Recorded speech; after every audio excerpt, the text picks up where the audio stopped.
ইরানের 3টি পারমাণবিক স্থাপনায় বিমান হামলা চালিয়েছে যুক্তরাষ্ট্র। সামাজিক যোগাযোগ মাধ্যম ট্রুথ সোশ্যালে দেয়া এক পোস্টে এমন দাবি করেছেন মার্কিন president Donald Trump. Jamuna smart refrigerator, smart লাইফে স্মার্ট রেফ্রিজারেটর। জানান ইরানের ফোর্দো, নাতাঞ্জ এবং ইস্পাহান পারমাণবিক স্থাপনায় করা হয়েছে বোমা বর্ষণ।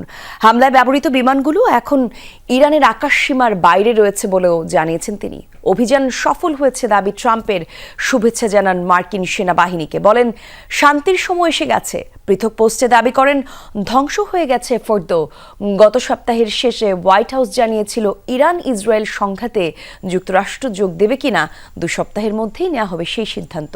আর এই ঘোষণার 3 দিনের মাথায় ইরানে হামলার দাবি করলেন প্রেসিডেন্ট ট্রাম্প।